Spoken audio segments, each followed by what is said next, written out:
All right, given that it is time, I think we should start. We have a few people joining this roundtable on maximizing the use of proteomics data. So I would like to welcome everyone, both in the audience as well as the panelists. And I suggest we start by a quick round of introductions of the panel.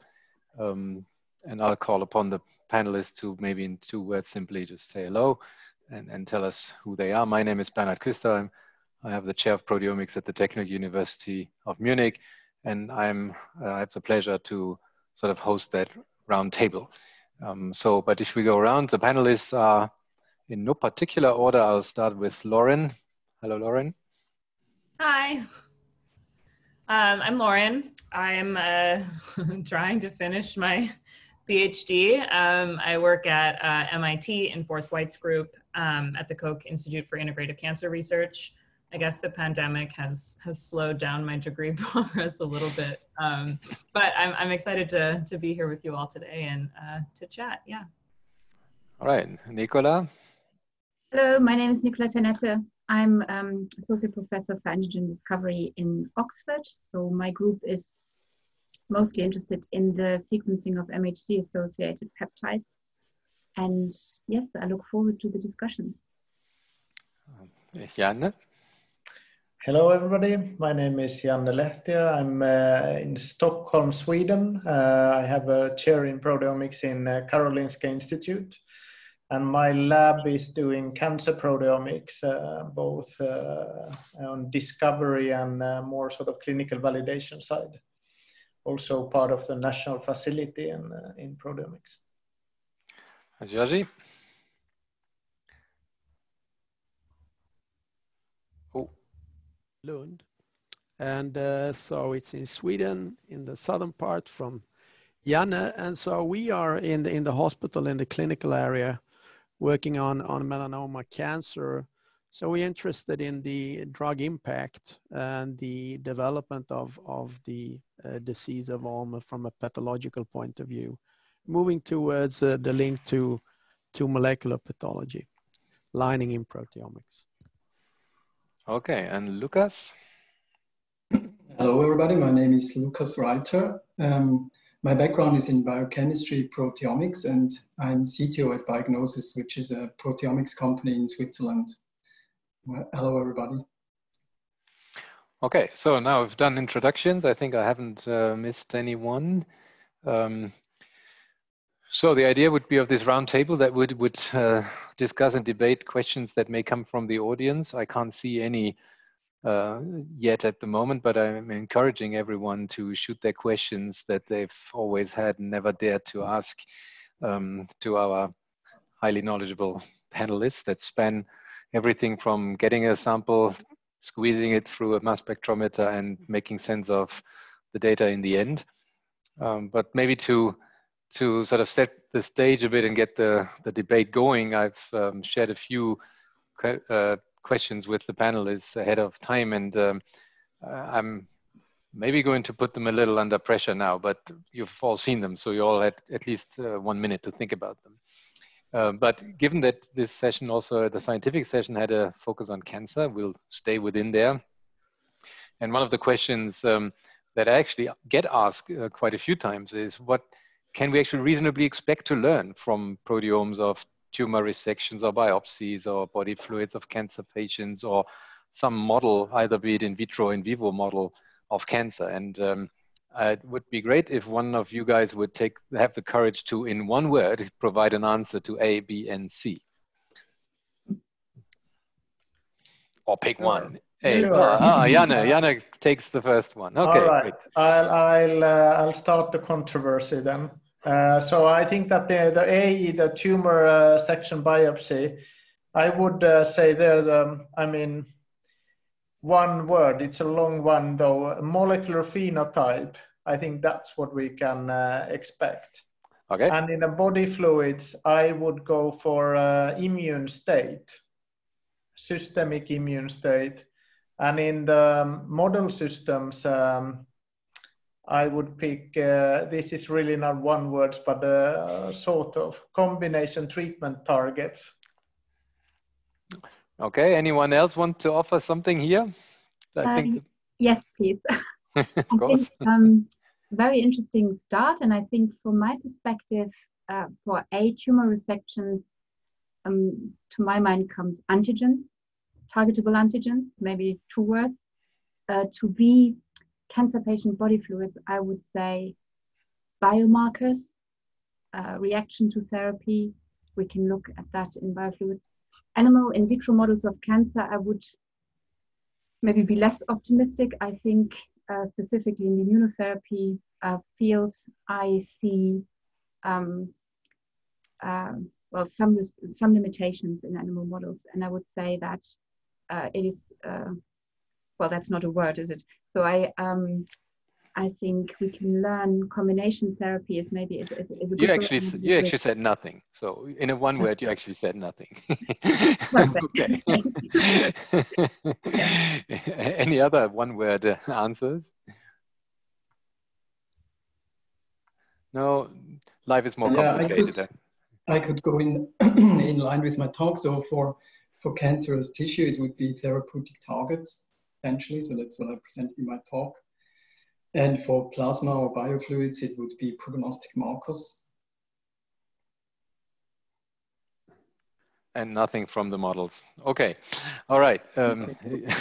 You have something to offer. No, I would go against you, Bernhard, and I would turn these questions around. And I think that what is actually the most important is the clinical material at hand. I mean, the parts relating to whether you're going to do in animal models or tumors or whatever, it all comes down that you actually have a clear view on what you're working with. And also that you have an understanding of what you're addressing in the objective of the study. And that you also have sort of a broad team that is able to take it on, because the readouts from whatever you get, I mean, looking back 5, 10 or whatever number of years, I think this has been the shortcoming. So I actually think that in order to reach all these goals with one word or several words, I don't think, I think you really need to have an absolute cutting edge link to high quality materials in studies in order to provide value. So here's a question then to the panelists from me. I mean, it's a good, of course, making good points by everyone, but maybe starting really with the samples and what they are. What's your, in your experience or in your projects, what's your actual reality? Are you working with the pathologists that often are also responsible for the biobanks, or are you working with the clinicians that takes out stuff from patients and so happens to be interested and therefore thinks one should look at the material that they cut out? Or so what's the setup in your experience, in your environments?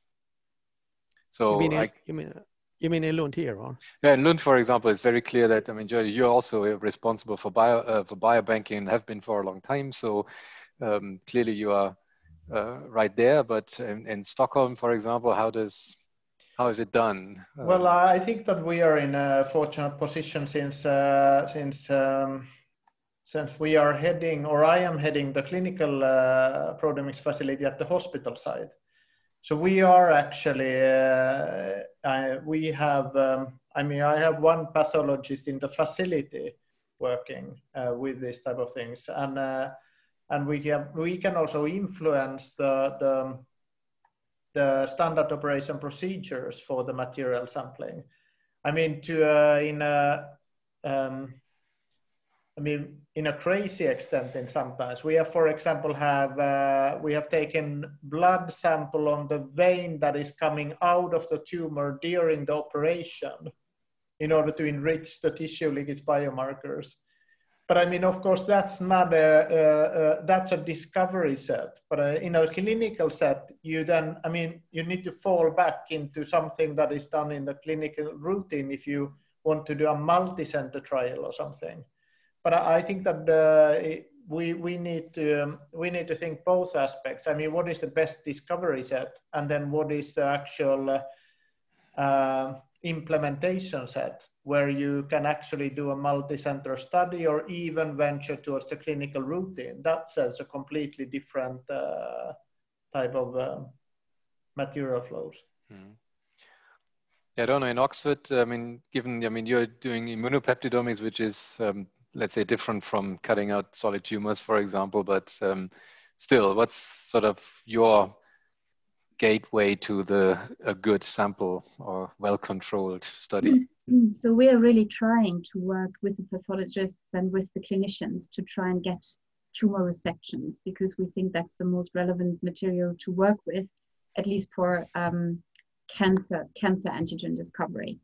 And we have a couple of consortiums set up around that, where we are really trying to set up the clinical protocol and then work with receiving the correct samples. It is challenging and it takes time. I mean, that's from our perspective, the limitations there. So yes, we are in the process to have these conversations, but it is, in my experience, very difficult to implement novel ways of collecting tissue and then getting it into the lab and analyzing it. So it can take years.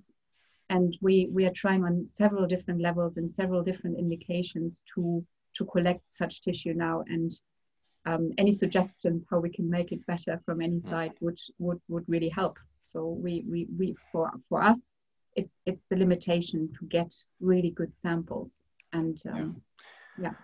I mean, it directly links to what Giorgio was saying, of course, but maybe I'll rephrase then perhaps my question type of number one, which of course I provocatively just put out and expected some challenge to it. But so then the question would be, what are we talking about in clinical proteomics today? Do we think everybody's still doing discovery? Are there actually people who are trying to make a difference already for treatment decisions, or are we monitoring biomarkers longitudinally for samples that we can collect and have in biobanks, but that are no longer relevant for the actual person? So where do you think the field kind of sits? And of course, again, there's not a one answer to all this, because people are working on all those angles. But if one were to look across the board, where do you think the field still sort of sits mostly? Discovery or translational or actual clinical care? I mean, we often work together with people in drug development that can be all stages of drug development. So our customers and collaborators, they can be in early research to develop novel drugs, or it can be in animal models, or it can be already clinical trials. So that's obviously one big part where there's an application. Yeah, maybe I answer that also from our perspective. So we work with a number of different biotechs in order to drive the antigens that we discover in the samples forward. And ultimately, I see the value of biobanks really in having large cohorts available that can be interrogated for common targets, so that can be progressed into the clinic. And so it is, I think our work specifically is quite translational, and both, and we are maybe moving a bit away from the more personalized approaches where specific tumors are analyzed and then specific medicines developed, more towards a broader approach and searching for common antigens. And I think both smaller cohorts and the biobank cohorts are really crucial to pursue such work. Well, maybe a direct question to that. What do you think is specifically the value that proteomics brings here? Because one could argue you could just sequence the hell out of all these biobank materials if you're looking for common things, let's say mutations that might be presented on the surface of a cell and therefore might be good targets to go after. What do you think specifically the proteomic angle is here? Well, proteomics tells us exactly what is being, what is in the cell, what is in the tumor cell, and what's different from a healthy cell. So you can't really get that information from genomics data, and also not really from transcriptomics data. You might know what is expressed, But what you really need to know if you want to target a tumor is what are the antigens presented on the surface, for example, or what are the proteins expressed, and are there surface proteins that we can target? And proteomics, of course, also gives us the opportunity to look for responses in biofluids, which is really difficult to do with other means. So for me, the value really is that we can, my specific field is immunopeptidomics, of course.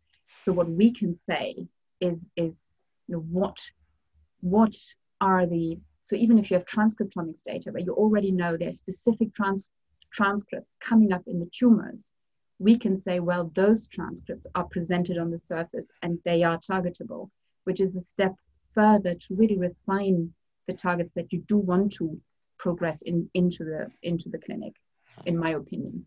So I see a very, very important value there in proteomics technology, but also looking at patients and the response and trying to understand why, for example, certain approaches don't work or work only in certain individuals.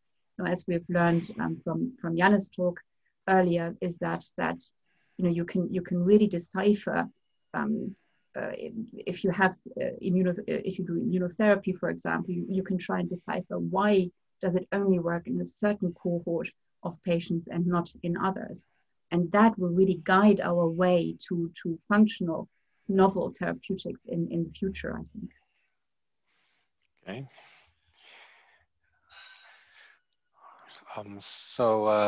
One of the things the title of our roundtable is actually maximizing the use of proteomic data. So I guess we might all have an opinion about what it means for ourselves, but maybe still I'll pose my second question, which is related to this. And again, which is something that at least in my lab is debated a lot. And the answers, of course, will be graded and different.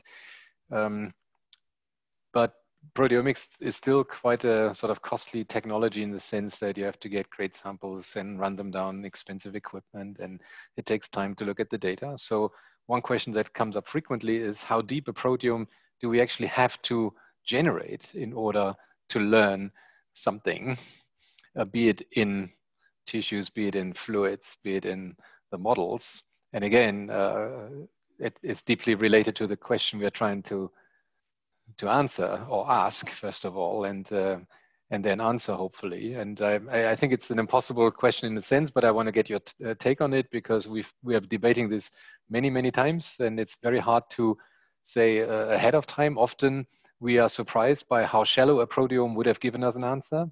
And sometimes we are wondering that even a super deep proteome hasn't given us an answer. But technology-wise, it may not always be necessary to dig 10,000 proteins into a sample, or trying to get 500 proteins in a fluid, or what do you think? I mean, again, it's totally fine to argue completely from your own perspectives. But as I said, this is a question that is asked a lot in my team, or at least I ask it a lot, because it makes a difference. If you have to go very deep, then you don't do so many. And if you can go shallow, you can do many. Any experience from your end?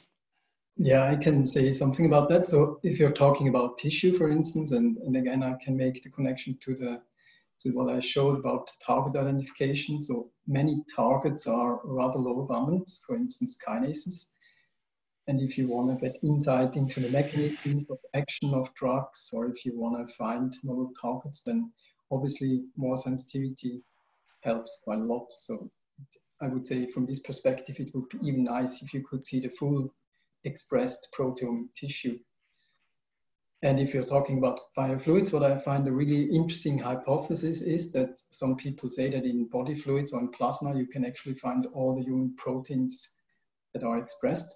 I mean, this may be true or maybe not true, but I think it's at least plausible that that's the case. And in many known biomarkers, they are rather low abundant, such as troponin, for instance. And I would say the chances always increase to find more specific biomarkers the more dynamic range you have, as long as the quantitation is really high quality, of course. Well, I can give you color around this, not yeah, of course, also to challenge this. But one of the most important protein biomarkers is, of course, human serum albumin. And it happens to be by far the most abundant protein in a body fluid. And if you have too little of it, your liver doesn't work. And is of great predictive value as a biomarker. Or C-reactive protein. It's not hard to find. It may not be very specific in terms of which exactly infection you have, but something is switched on. And this is sort of why I'm posing the question the way I do. Sometimes it's surprising, perhaps, how little one has to know in order to come to a conclusion on a certain question. And the human serum albumin, of course, maybe being a most extreme case. But maybe I don't think the high on, amount of proteins are not informative, not at all. So they are certainly also very informative. Maybe I can comment also on this, starting from since people are not commenting the in vitro and model system studies. There, I think that that we really need to. I've written 3 answers just in a sort of provocative way. I think that we should go for 14,000 proteins in the model systems, 5 in biopsies, and 5,000 in biopsies, and 1,000 in plasma. But what I think is really frustrating in proteomics literature is that the model system studies can be really shallow sometimes. And I mean, if you are going to do a model system studies, you really need to understand the protein biology. And that's not gene-centric, it can be protein-centric. You need to add PTMs, protein variants, and so on. But in the clinical sense, I'm in between Bernhard and Lucas here, because I think that it depends on your aim. In body fluids, the shallow proteomics can give you a good temperature measurement. But I mean, of course, the deeper, the better. But I mean, in order to validate something in a clinical sense, it's very difficult to validate a profile. So you need to sort of boil it down to some type of sort of robust measurement that you can really rely on in a clinical terms. Yeah. Yeah. Yeah, so I think, I mean, the baseline we can all agree on is that it all depends on the questions, of course, and one has to have a good question, and that determines also perhaps your approach. So I guess we don't necessarily sort of have to dwell on that subject in particular, because it's going to be very, very variable. But so what I was trying to sort of tease out is actually your experience to some of these questions. So, okay, what I've heard is model systems go deep so that you can understand it. I guess the peptidome perspective is a particular one again, of course. Yeah. No, of course. And I mean, I think we are, so what my experience is that sometimes, so when we do these experiments and we are, for example, expecting a certain MHC associated peptide that we know should be in the data, we don't see it. And then the question comes, you know, is it because it's too low abundant? Is it because we don't have enough time? We have not good enough fractionation of the sample, and there's certainly a lot of space still to improve our data sets from this side. And I just wanted to kind of comment on the previous discussion in a way that I think ultimately, you know, it cannot hurt to have deep proteomics data. Maybe what you want to see is you know, the most abundant protein, but you will still see that despite having a much broader view on the sample. And therefore, I think, and specifically from my perspective with the immunopeptidomics, is you know, sensitivity is still an issue, and we can't work with biopsies. If we could work with biopsies, we could do so much more, and we could. It would be amazing. We could look at before, after therapy. These are things that we are at the moment in vivo in humans cannot do. So we have to do it in mice model, for example, in mouse models. But I don't think that's very relevant because the immune system is very different. The MHC associated peptides are very different. So we are really, really dependent on that technology boost and getting more out of the sample. At least that's, yeah. So Nicola, maybe I'll push on this a little bit. So I do quite a bit of immunopeptidomics and I do it on biopsies, but the difference is I'm not searching for low abundance, neoantigens maybe, right? So people think about immunopeptidomics differently, what they're looking for, how deep they're looking for it. If you want to look for some things, you need a bucket of material. For other things, maybe you can glaze over and get a couple thousand peptides and still learn what you want to learn. So it's kind of goes back to like what I guess Bernhard said, like, what do you want to get out of your sample? And yeah, maybe in some cases we can get away with less, we just don't go as deep. And do we have the tools to figure out what that information means? I think from my perspective, I think that's where the field is, still has room to grow, is in learning to interpret whatever data we get and what does it mean. So, Georgie, what's the industry perspective on having run large biomarker studies, for example, protein-based? What turned out to be important for you in the end? It was a little bit bad connection. Could you please repeat? Yeah, I wanted to get your sort of perspective from a pharma/industry angle where you have been involved in running large clinical sort of biomarker studies. And from a perspective, what turned out to be really important in the end, other than the quality of the sample and what have you, but analytically to the question, how far did one have to go in order to find those markers that you were investigating at the time? Or is that a complete wrong angle because you've nominated these guys before and then just set up assays that will specifically look for those? No, I think that it was important. I mean, in lung cancer in Asia, when Iressa was introduced as a first targeted drug, I really think that proteomics was important. So we could sort of move with the clinical study or the clinical centers. There were 53 of them, and we could actually have data that could help. I don't say it was the determinator, but it actually did help, together with genomics and clinical scientists also, the direction to take. And the question that was the major one was to find responders from non-responders. And that was linked to the heterogeneity of the disease presentation in the tumors, it turned out in the end. So this is where the whole EGFR signaling story and the details of that. And I just saw Lauren, that actually Laufenbach, he was on that during those couple of years where we did some work together. So it was kind of exciting to see you on board here as a young scientist.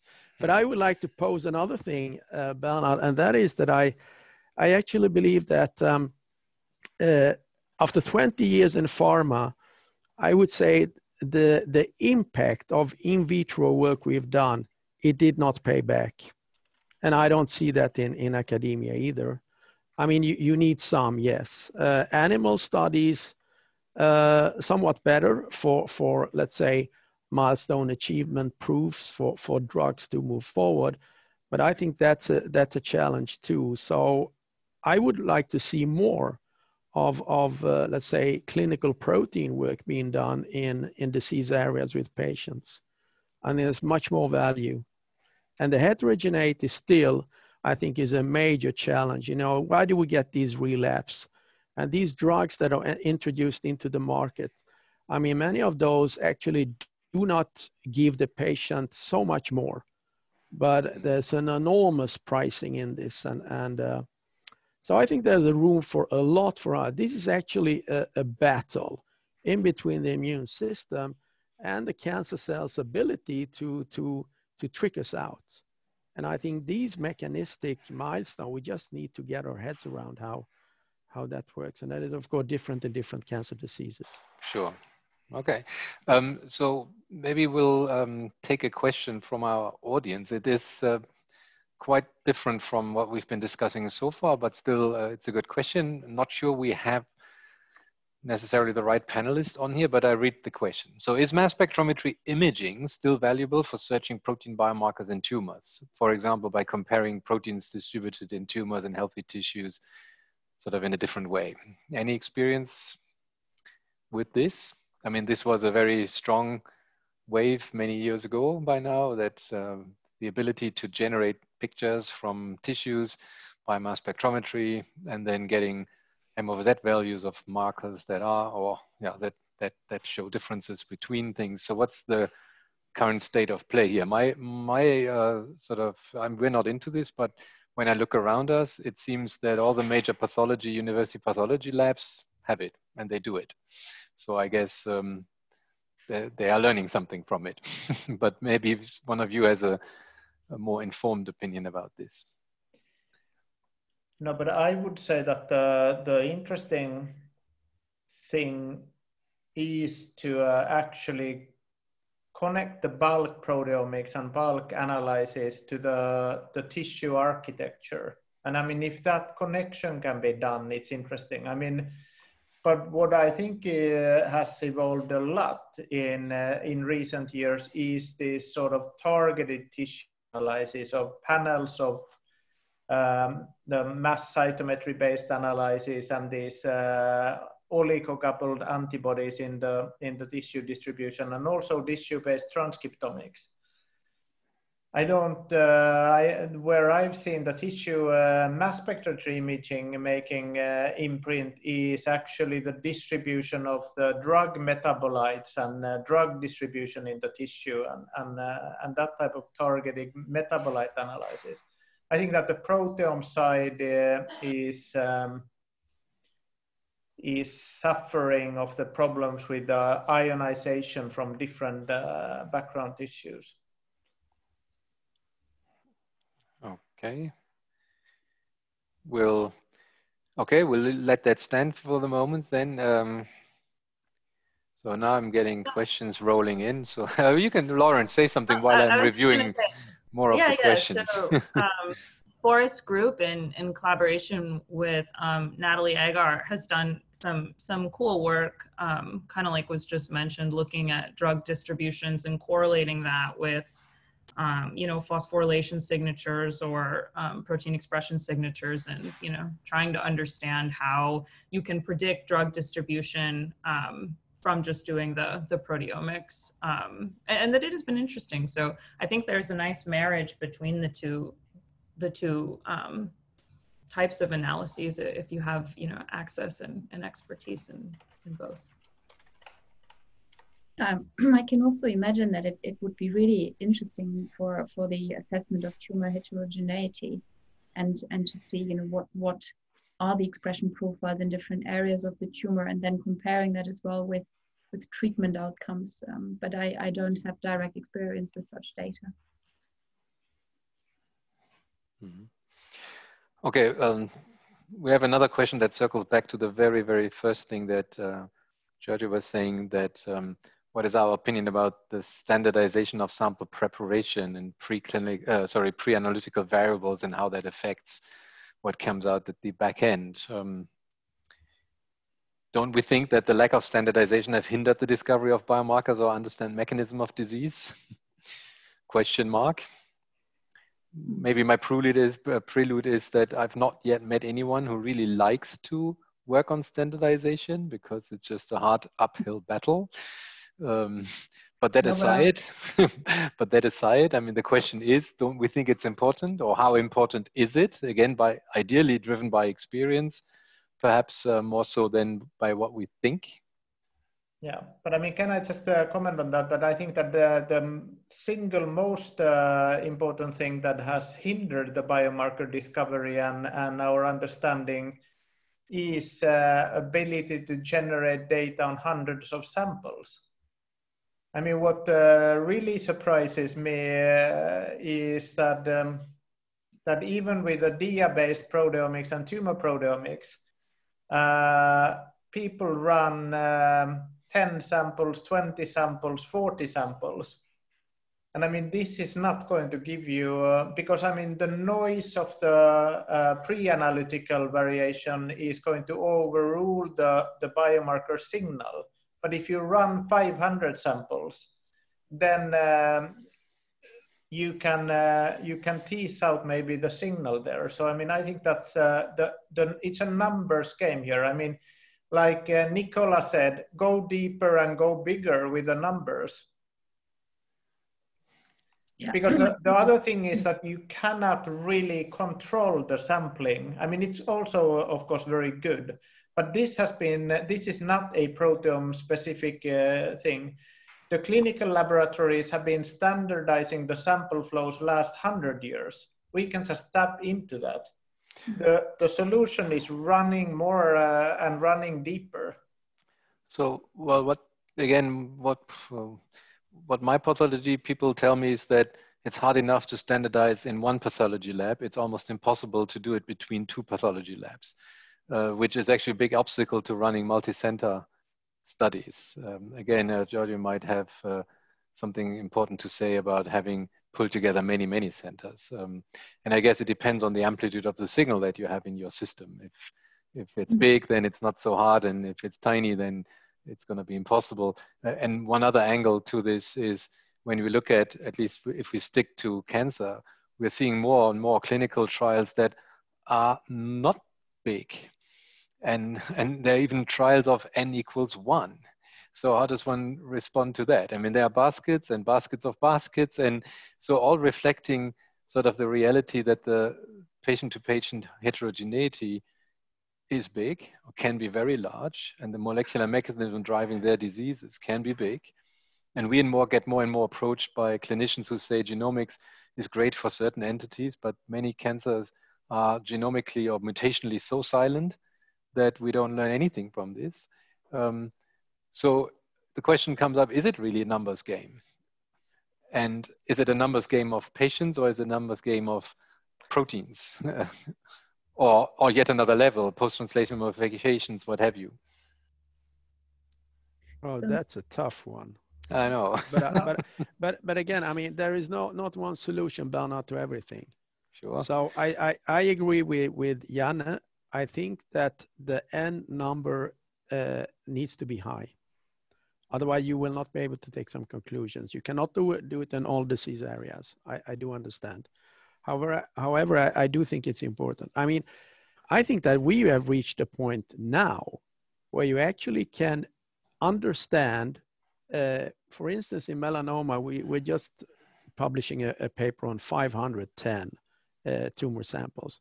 And here we believe that we have covering like 95% plus of all proteins expressed.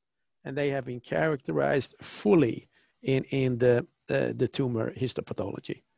So I think that a lot of the groups that I think still have a weak point is that you do not know too much of the sample origin. And you move in with heavy instrumentation and big groups and everything. But if you ask 3 questions on sort of the details of where it comes from, and if you have multi-center study, are the prep steps similar or the same? I mean, otherwise you have different fractions from the patient coming out, right? Mm-hmm. So what we have done in these 5 centers that we collaborate with globally is to develop the protocols. And then the protocols has been sent over. We built up the workflow. I bought all the everything to have the same. And then we have a real-time collaborative effort in a database. So you can actually in real time see what patients are moving and how many and what did they do, what did they not do. And to be honest, on the pathology side, I mean, we are still learning. So I think both the pathology teams as they are, I mean, there is a massive one at Semmelweis and they are really good. But I think we still have a lot to learn. Mm-hmm. So I'm jumping in maybe with a question again from our audience. And one person is asking, outside the mass spec-based proteomics box, so what about other alternative and kind of novel technologies such as SomaLogic or nanomosaic and these things? Where do these sit? Any experience with any non-mass spec-based proteomics things? I don't have any, but you may have. We run quite much O-link based methods in parallel, which is antibody-based coupled to the rolling circle amplification. So DNA-based detection coupled to the antibodies. And I think that the question there is that, I mean, or our experience there is that as soon as you go into the antibody-based methods, whether it's multiplex immunohistochemistry or cytoph-based or Olink-based, you always find 30% of the signals with your proteins that don't agree with the mass spectrometry. And I think that's even in Olink, where you have the two antibodies detecting the target, it's a problem with the cross-reactivity, and you're always limited on the ability to pinpoint what do you see, what proteoform you see. So I think that the antibody-based and high-throughput validation methods are extremely interesting, and they form a very good combination with the mass spectrometry thing. But I do actually invest a big hope that we can solve lots of these problems with the mass spectrometry, because it offers a straightforward way to detect a particular peptide with a high accuracy in a particular proteome. And as soon as you change the media or background in antibody-based methods, you need to do a very cumbersome validation of all your markers. But they are actually, I mean, the Olink's new system, for example, and a few other these multiplex systems are very good. And I think that the combination of the analyzing the tissue distribution of proteins and architecture and the cell type specificity and the single cell analysis is something that we can combine cleverly with the mass spectrometry-based proteomics. But I think that the mass spec is definitely a very strong part of the future. Okay. Right. I mean, I'm looking at the clock. We still have quite some time, but I want to sort of bring in again the title of our session, which is maximizing the use of proteomic data. So we've been covering a couple of important points. It has been outlined that getting good quality sample is key, and of course, but that's not where it stops. That's kind of where it starts. So, question to the group: what do we all think that the current main obstacles for not generating data is, but maximizing the use of that data?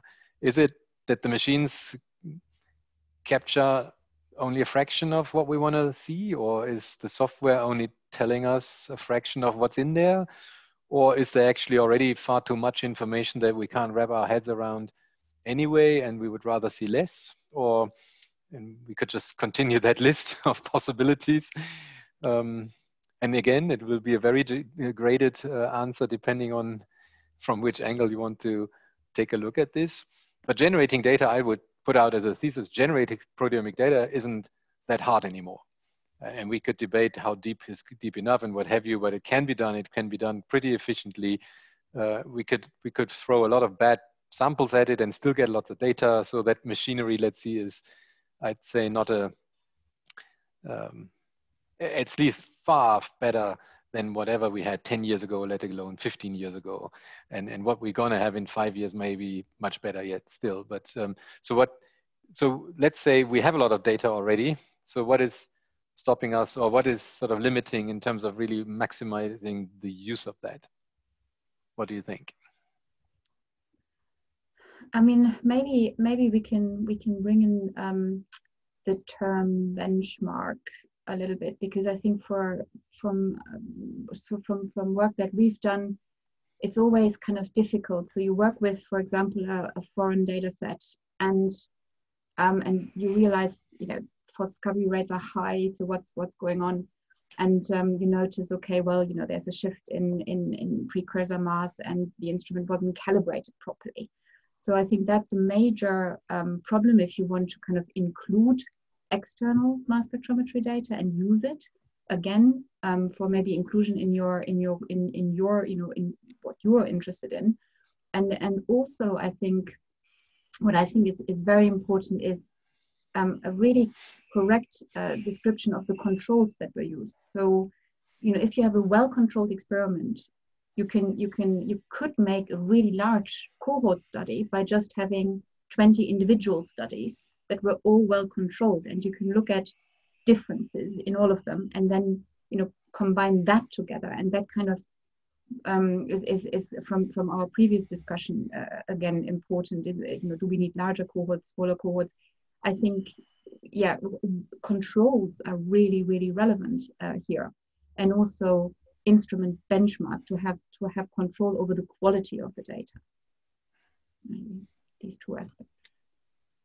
Maybe I can flick in another aspect there that Nicola already took up earlier. I think that's looking at your data in different angles.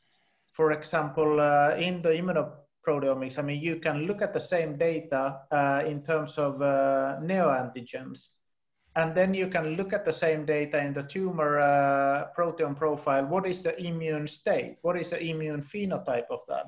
I mean, is there interferon alpha activation that is coupled to certain neoantigens?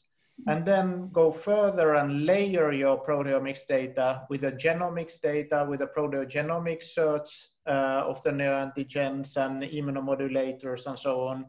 Maybe transcriptomics, maybe add kinase activation with some kind of kinase speed data and so on. So I think that we should really anchor our proteomics data into the other data layers, also clinical data like Jorge was saying, and a pathological data, because it actually gives a molecular phenotype data, and we only often use the data in two limited ways, and not layer it with other important data sets, and look at it both from the targeted angle and as a representation of the system's biology state.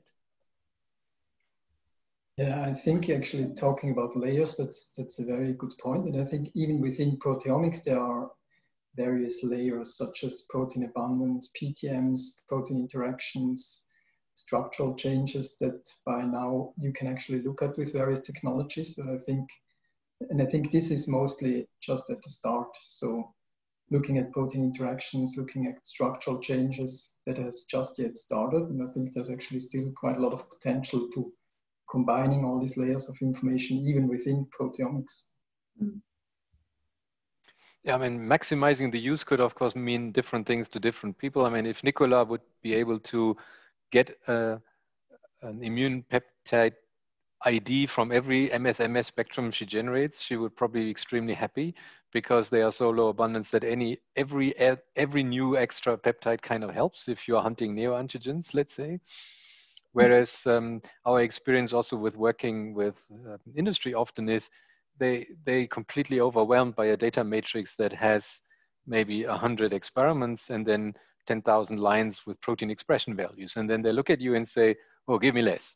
And that's sort of maximizing use of data could have very different sort of views, right? So, and I don't know how often you get confronted with, oh, this is too much, give me less. And so then the question sort of goes towards how do we extract interesting information from data? And then the next level of information, of course, is knowing something what that means. And then the next level on top of that, that this knowledge actually has some utility. And there's orders of magnitude of sort of amounts of data in between. Raw data is a plenty, often information not so much, knowledge very little, utility, ouch, maybe none. So what does it mean for you? Maximizing the use of data. The vendors are very good at either giving us more stuff, it's a longer list, or more sensitivity on fewer things, or maybe with great technology getting both at the same time. But then that massively sort of shifts the attention to looking at this data and trying to find something that's interesting. Well, I mean, I've shown in my talk today, I mean, basically, if we analyze a data set, we can have a certain result. And then I showed you how if we then do transcriptomics analysis and we do de novo assembly of transcripts and we actually find out specifically, sequences that we're interested in, and we put those into our databases, then we can really identify novel things in our data sets. And I think that's maybe really important in that context, that the more we look at the layers and try and get the best proteomics data, but then match it up with a tailored database coming from genomics information. You know, that really refines the data. And we didn't see viral antigens in these cervical tumor lines until we sequenced the viral transcripts and then had the correct sequences in the database. So there's that layer of information that helps to refine the data, and that's not always available, but that should maybe be a consideration in this context. That integration of data can really refine our view on the data, and then fish out the relevant bits that are otherwise maybe not visible. Okay. But I also think that we have great opportunity now with the data repositories that are, I mean, and some knowledge in the proteomics data. And I mean, many of you showed that already in your talks. And I think that we have also been most successful when you you start by a hypothesis and your own data and your sample collection, and then when you start this generate the systems level data, you actually build a new hypothesis by looking at your system level data, but then going iteratively to hypothesis testing and back to the building the hypothesis. And in the hypothesis testing part, there we hoover all kinds of proteomics data from the public domain to test if our hypothesis is actually valid by other people's data set, proteomics data set. And that's a great lack, actually, that we don't have these big data sets. So very often we need to convert our proteomics hypothesis to the transcriptomics hypothesis and test the transcriptomics databases, because we don't really have enough public domain proteomics data. But I mean, I think that the data sharing and the deposition and will actually make your own data also more useful. Okay, yeah, that's clearly one of the hopes of forcing everyone to put their data in an accessible place, that this could be reutilized by others.